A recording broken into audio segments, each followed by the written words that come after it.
I primi passi da compiere se avete intenzione di trasferirvi all'estero per evitare brutte sorprese sono: informarsi bene pianificare tutto con attenzione e risparmiare. e la prima cosa è ovviamente risparmiare, Perché senza lilleri un un si si lallera. Wake up, today's gonna be a good day. Wake up, today's gonna be a good day. Wake up, today's gonna be a good day.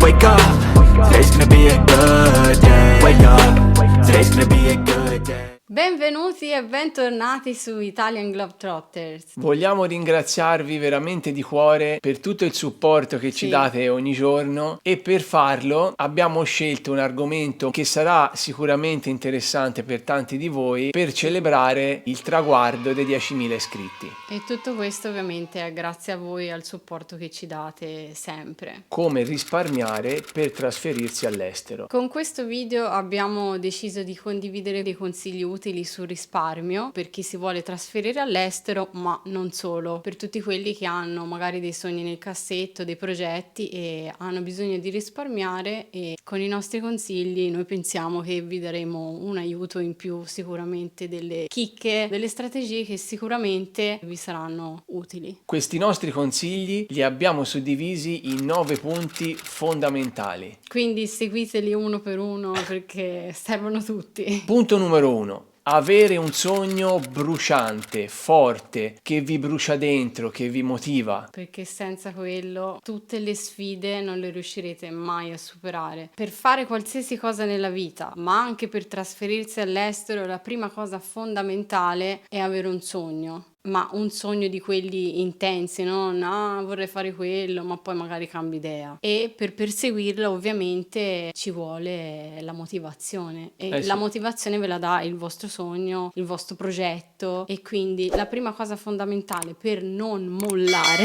è che sia forte il sogno. Mai mollare. Mai mollare. Infatti per trasferirsi all'estero, ma per fare qualsiasi altra cosa nella vita ci vuole un motivo. E questo l'abbiamo proprio messo al primo punto perché secondo noi è quello che ti spinge e che è quello che, come diceva anche Valentina, se non ce l'hai poi ti porta a mollare. Sì. Quindi questo è la base, quindi trovatelo dentro di voi, questo motivo forte, vedrete che tutto sarà Più semplice. Quindi dai, Stay strong.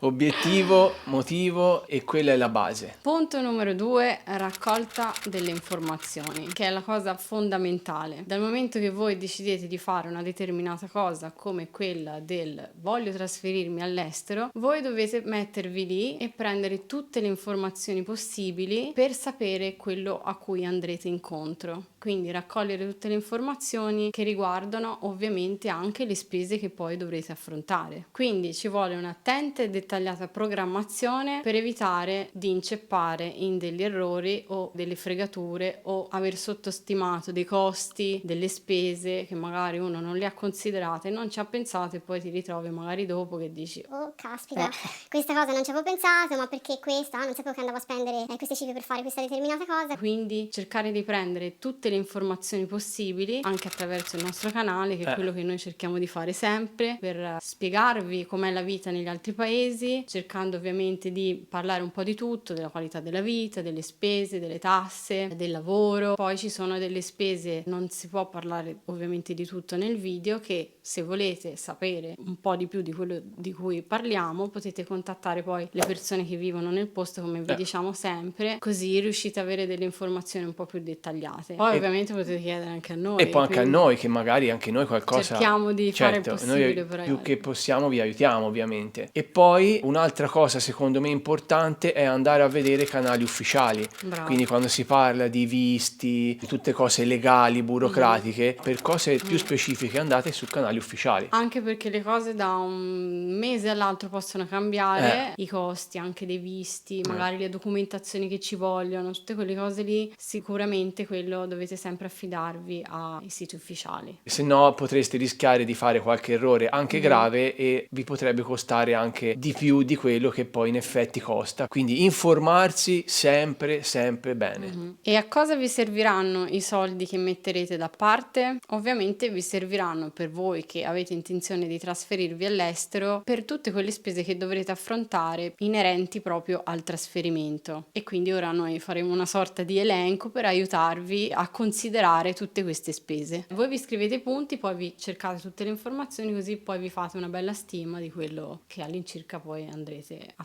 spendere. Sì. Almeno di lì vi fate un budget da voi che sapete che dovrete arrivare a quella cifra, come minimo ovviamente, poi ognuno fa i suoi conti, per coprire le spese del trasferimento. Le spese da considerare sono diverse se uno pensa a trasferirsi all'estero. Prima di tutto il trasferimento, se andate in macchina, un biglietto aereo, con la nave, in treno, non lo so, comunque è un costo che va valutato, perché soprattutto se si va lontano, insomma è un costo che può incidere, quindi una buona parte dei soldi che vi metterete da parte serviranno per pagarvi il viaggio. Poi il discorso del trasloco, se andate all'estero ovviamente vicino o lontano dovete fare un trasloco, se dovete pagarvi una ditta di traslochi nazionali, internazionali, oppure spedire dei pacchi, dei mobili, l'automobile, addirittura se uno l'automobile la vuole spedire magari in un altro continente, cioè si parla di cifre importanti, quindi e da informatevi paese a paese bene. cambia, Da paese a paese cambia, ha le sue regole, quindi anche lì bisogna informarsi bene. Noi per esperienza personale non l'avevamo tanto considerata questa cosa, ma poi all'atto pratico, quando ci siamo ritrovati a dover andare all'estero, a importare la nostra automobile all'estero, abbiamo scoperto che soprattutto se non sei nella comunità europea,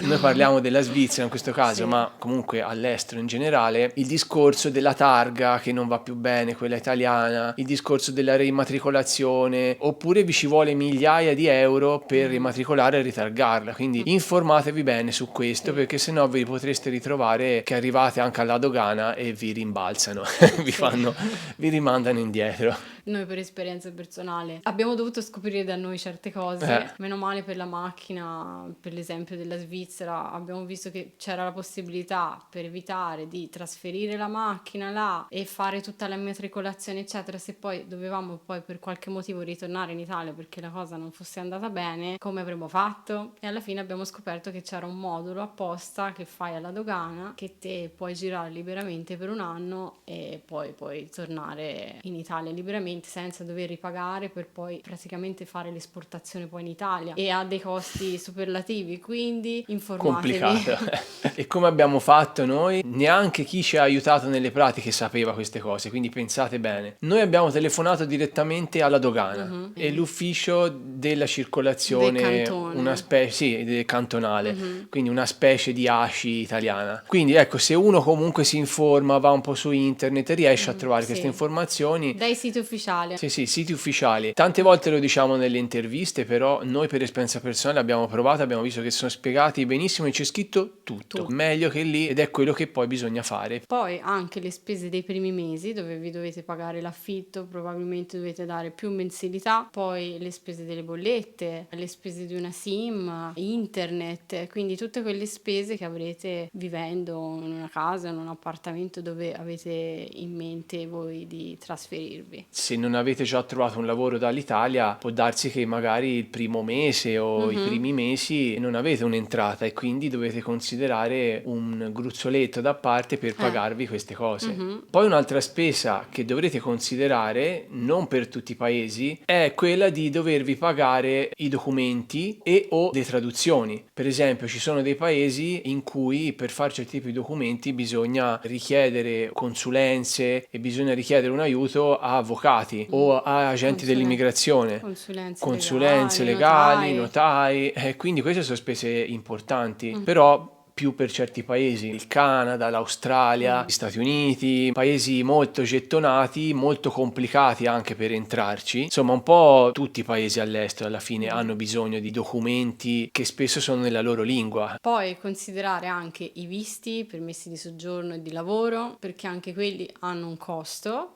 Da paese a paese cambiano tantissimo, magari in un paese spendete poco, ma in un altro, come per esempio l'Australia o gli Stati Uniti, hanno dei costi costi significativi e in base a quello che voi andrete a fare nel paese, magari il tipo di lavoro per il periodo che andate è un visto diverso e ha un costo diverso, quindi anche su quello informarsi bene in base a quello che volete fare voi, che tipi di visti ci vogliono e i costi. Poi dovrete considerare anche un costo per un'assicurazione di viaggio o sanitaria, perché la maggior parte dei paesi all'estero c'è da fare un'assicurazione sanitaria privata, in alcuni obbligatoria, in altri no, quindi anche questa è una spesa mensile. Penso per esempio a paesi come gli Stati Uniti, La Svizzera.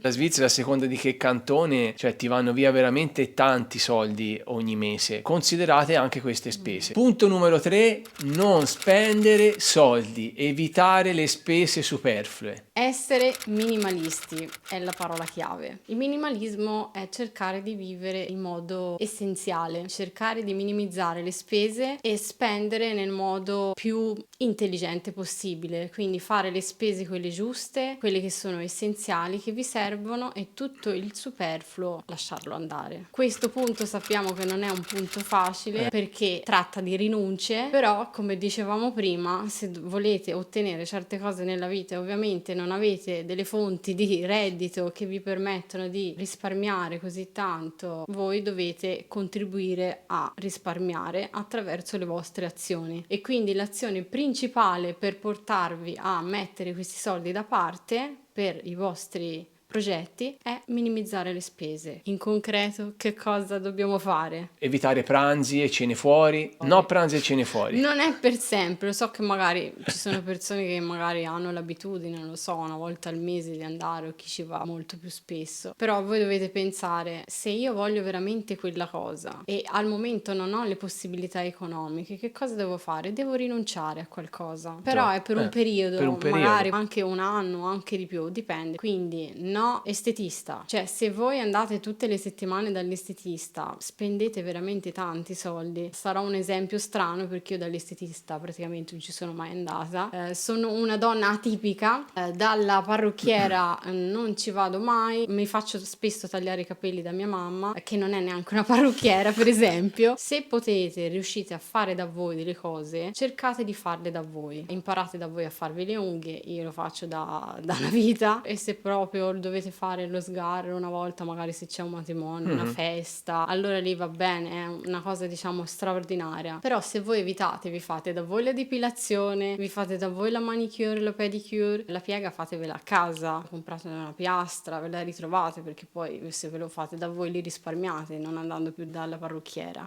Cercate di risparmiare anche, non lo so, nel caffè, al bar. Certo, no colazioni fuori, perché sembra poco, ma alla fine, a fine mese sono tanti soldi. Dal momento che si esce di casa si spende soldi. Si spende, e anche non tanto. C'è verso. Poi un'altra cosa, evitate abbonamenti o cose così inutili. Se avete abbonamenti vari tipo Netflix, Sky, eccetera, eccetera, eccetera, allora non voglio dire che dovete levare tutto e non guardare più nulla. Noi guardiamo poco televisione, però se vi piace guardare la televisione e guardare queste cose, piano piano cominciate a disdire questi abbonamenti, perché alla fine insomma costano, sono soldi, Sky, soprattutto se Netflix, pensate ad andare all'estero. Prime, e quello e quell'altro, insomma tutto fa, quindi cercate di ridurre anche queste cose all'essenziale, quello indispensabile, quello che magari vi piace di più e ci tenete di più ve lo tenete, e il resto scartate. Capisco che sono valvole di sfogo e di distrazione, magari c'è chi dirà ma questa è roba troppo drastica, allora io poi che fo? Casa rinchiuso, non esco più. Ovviamente il weekend non si tratta di quello, di non uscire più di casa, certo. Ci sono anche tante cose che promuovono il territorio, la regione, delle fiere, degli eventi o magari teatro, eventi gratuiti. Un'altra cosa mi è venuta in mente, aperitivi. Andateci piano e cominciate anche lì piano piano a lasciar perdere. Poi dopo farete tutti gli aperitivi che volete. Anche la distrazione di prendere a fare è una cosa a costo zero. Camminare.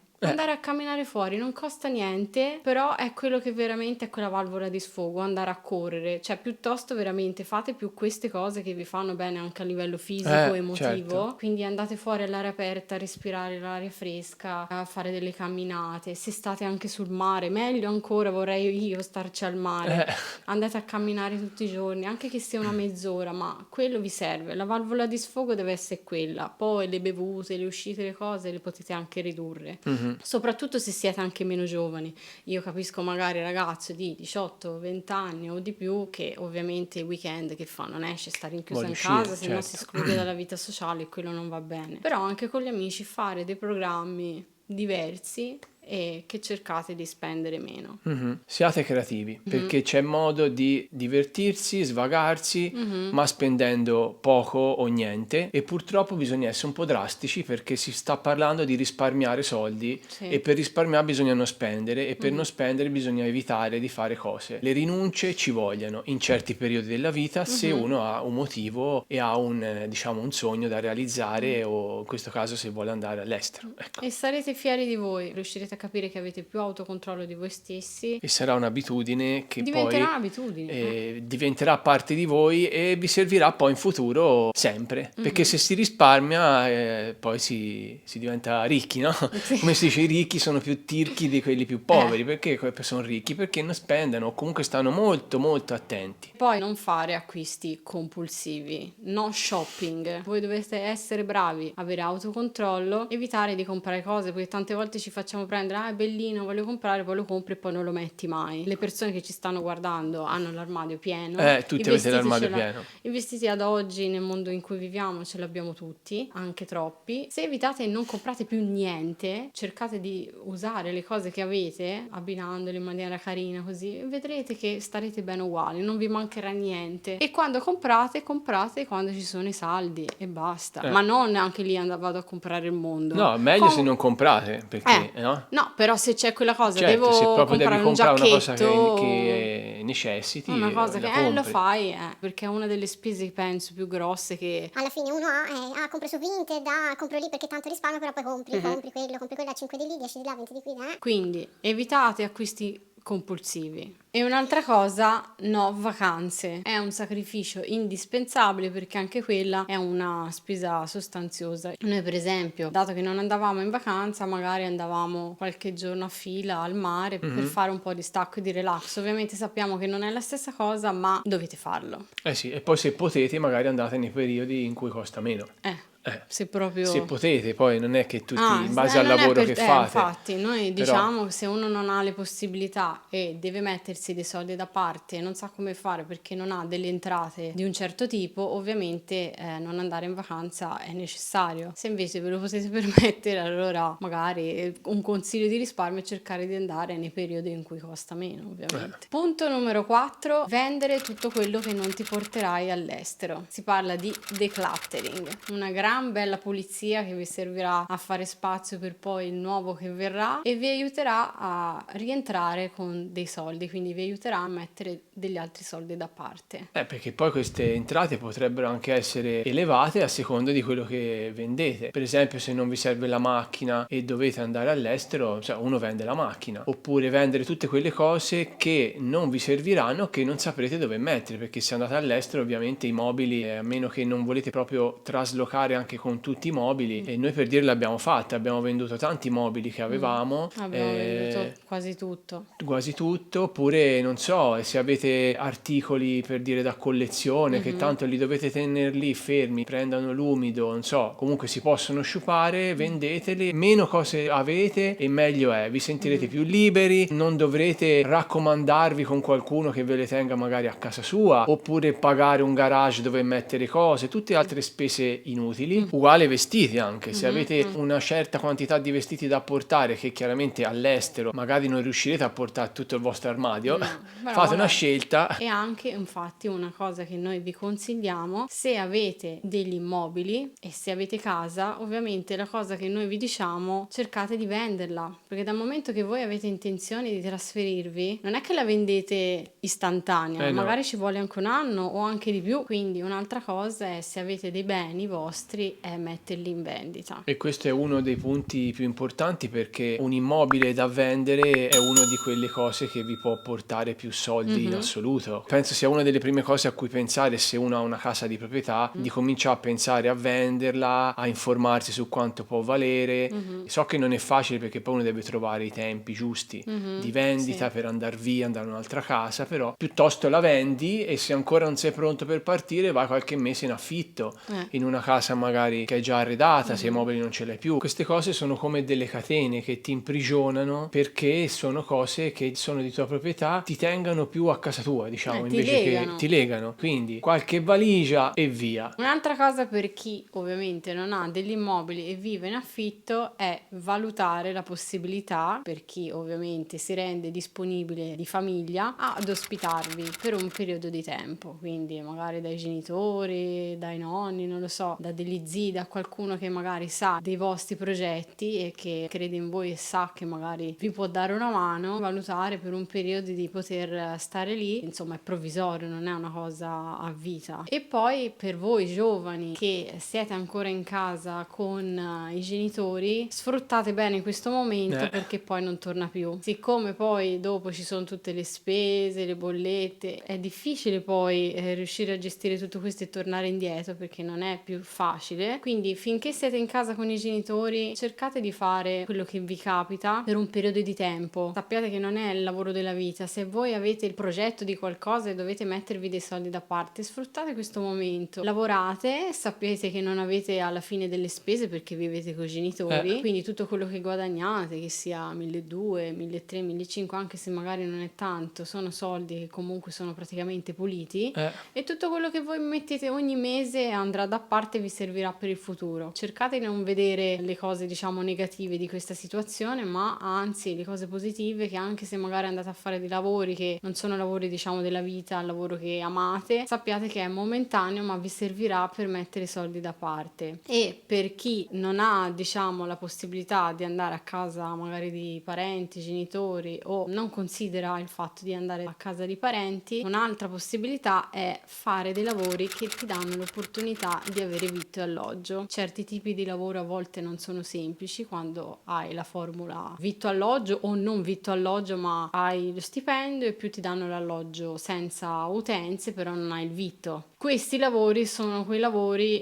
che vi permettono di poter mettere dei soldi, diciamo, un po' da parte. Punto numero 5, evita debiti, cioè non prendere nuovi finanziamenti per comprare una macchina nuova, mobili nuovi, perché poi vi legheranno anni, e se ne avete di vecchi cercate di estinguerli il prima possibile, perché quello veramente è una cosa che vi lega tanto. Quindi questa è una cosa, ma il cellulare è lo stesso. Piuttosto che fare un finanziamento e comprarlo nuovo, comprate l'usato e spendete meno, i mobili, insomma qualsiasi cosa. Anche debiti con le banche, evitare Debiti, di chiedere finanziamenti di soldi, qualsiasi cosa. Punto numero 6, stabilisci un budget minimo mensile e inizia a farti una lista dettagliata delle spese che hai nel mese. Puoi scrivertelo anche nelle note, non per forza devi prenderti un'app particolare per segnare, cioè semplicemente nelle note del cellulare. Tutto.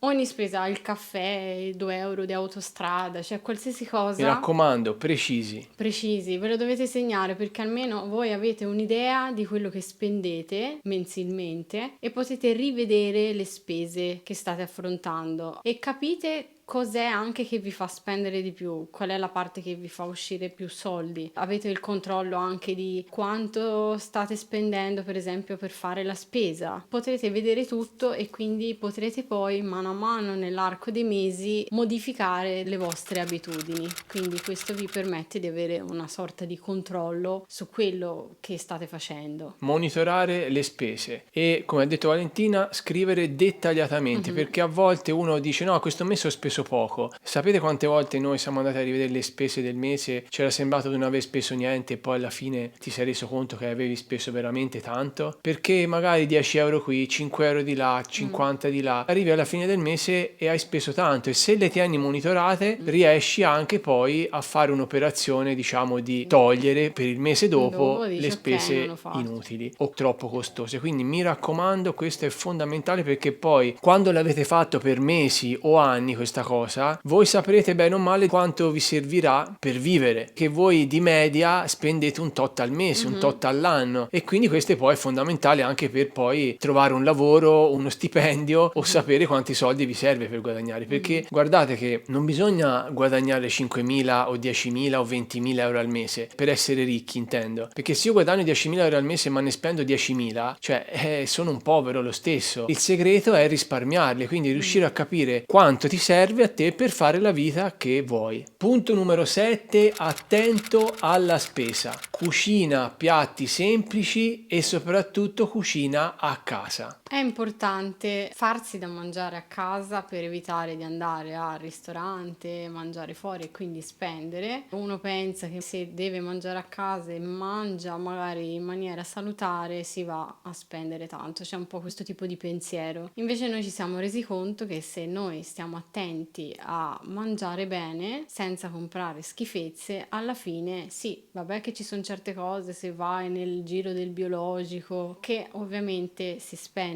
un po' di più, però se si evita di comprare altre cose, magari ci si concentra sulle materie prime buone di qualità, per esempio un buon riso, una buona pasta, le verdure, e si cerca di mangiare diciamo un po' più vegetale, vedrete che risparmierete se non comprerete schifezze. Ovviamente quando si va sulla carne, sul pesce si sa, dovrete magari rinunciarci un po'. Ci sono tante piccole abitudini, evitare di comprare roba congelata, patatine, bibite belle colorate, tè, eccetera. Cioè, comprate acqua, ma magari il vino, male non fa, un buon vino rosso ogni tanto per pasteggiare, però poi non roba confezionata, tutto che preparate voi. Vi comprate le lenticchie da mettere in ammollo, le verdure, la frutta, quindi perché la vostra salute ne giovi e anche le vostre tasche, cercate di mangiare roba salutare, cercate di farle da voi le cose, non è che bisogna essere chissà che chef in cucina, però insomma imparare a fare le cose basilari, soprattutto magari se non si vuole rinunciare ai dolcetti, alle torte, quelle cose capisco che non è facile, quindi come facciamo anche noi, ci prepariamo le cose da noi prepariamo a casa, biscotti da noi, crepe, pancake, torte, quello che uno vuole, però cerchiamo di non esagerare, senza esagerare ovviamente, cioè, però vedrete che anche i biscotti, faccio un esempio, vi costeranno quasi nulla, se invece se andate a comprarli, soprattutto buoni, costano. Quindi attenzione alla spesa. Punto numero 8, avere un altro conto corrente solo per i soldi da parte, che potete chiamare il vostro conto dei sogni. In questo conto corrente extra vanno soltanto i soldi intoccabili, cioè che non toccherete mai, che dovete far conto che nemmeno ci sono e che vi serviranno per i vostri progetti futuri. E qui bisogna essere forti e fare finta che non ci siano. Qui in questo conto metterete più soldi possibile. Come minimo un 20%, consigliamo noi un 20% del vostro stipendio o di quello che voi guadagnate. Poi se riuscite di più, meglio. E potete farlo o con un bonifico, per dire automatico, che va direttamente nel conto dei sogni. Ancora meglio, perché così sapete già che come vi arriva lo stipendio il 20% va sul conto dei sogni. O se non fate con un bonifico automatico, appena voi ricevete lo stipendio, 20% come minimo, se non di più, lo dovete togliere subito, perché sennò poi entrate nelle spese, entrate nell'andare in giro qua e là e poi non le metterete da parte. Sì, e voi dovete fare affidamento solo su quei soldi lì e basta, che mentre quell'altro deve essere il conto inesistente fino al momento in cui in concreto vi servirà. Però fino a quel momento neanche un euro, cioè anche se magari ma c'è una piccola spesa, mi servirebbe, no. Cioè deve essere tassativo, un'abitudine, che quel conto lì sapete che non ci dovete mettere mani. Brava, piuttosto trovate il modo di guadagnare qualcosa in più per permettervi la spesa in più che dovete affrontare o che volete fare, ma non toccate quel conto lì. Il conto dei sogni è intoccabile. E ultimo punto numero 9, avere costanza, perché per risparmiare soldi ci vuole costanza e vi renderete conto che giorno dopo giorno, mese dopo mese, anno dopo anno che metterete soldi da parte, vi ritroverete con un bel gruzzoletto di soldi, avrete imparato un'abitudine che vi servirà per tutta la vita, perché poi sarete dei risparmiatori anche seriali a volte, perché poi dopo veramente quando poi si inizierà a risparmiare, avere qualche soldino da parte, dopo cioè lo spendi male, quindi continui a preservare quel conto lì di soldi da parte, cioè lo tocchi malvolentieri. Perché quando sei arrivato a mettere un Con tot di sacrifici, soldi, no? con tanti sacrifici, dai a grande valore a quei sacrifici che ti hai fatto e quei soldi che sono lì. Quindi questi, diciamo, punti che noi vi abbiamo dato servono appunto per creare un'abitudine. Sono tutte piccole cose che magari sembrano anche scontate, però diciamo metterle così punto per punto in modo chiaro vi aiuterà a elencare le spese che fate, a rivedere le vostre abitudini e poi iniziare ad avere una costanza in quello che fate, perché all'inizio è più difficile. Alla fine. All'inizio. È creare la nuova abitudine. Dal momento che poi diventa un'abitudine, sempre sacrificio è, perché si parla sempre di rinunce, però lo fate con un cuore un pochino più leggero. Quindi noi abbiamo concluso qui, vi abbiamo A questo detto punto tutto. abbiamo concluso, speriamo che apprezzerete questo video un po' diverso dal solito, questo special 10.000 iscritti. Per ringraziarvi ancora per il vostro supporto e per essere sempre vicino a noi con parole anche sempre molto carine. Sì. Noi vi ringraziamo tanto e vogliamo sapere cosa ne pensate, quindi fateci sapere qui sotto nei commenti quali sono le vostre abitudini di risparmio, se le avete, e se questo video vi è piaciuto. Noi ci vediamo al prossimo video, speriamo di ritrovarsi presto al video di 50.000 iscritti. Speriamo. E condividete questo video con chi sapete ha bisogno di risparmiare. Se pensate che questi consigli nostri siano stati utili, mettete un bel like. Mettete un bel like. Noi ci vediamo alla prossima. Ci vediamo alla prossima. Ciao ragazzi. Un abbraccio. Un abbraccione. Ciao. Wake up, today's gonna be a good day. Wake up, today's gonna be a good day. Wake up, today's gonna be a good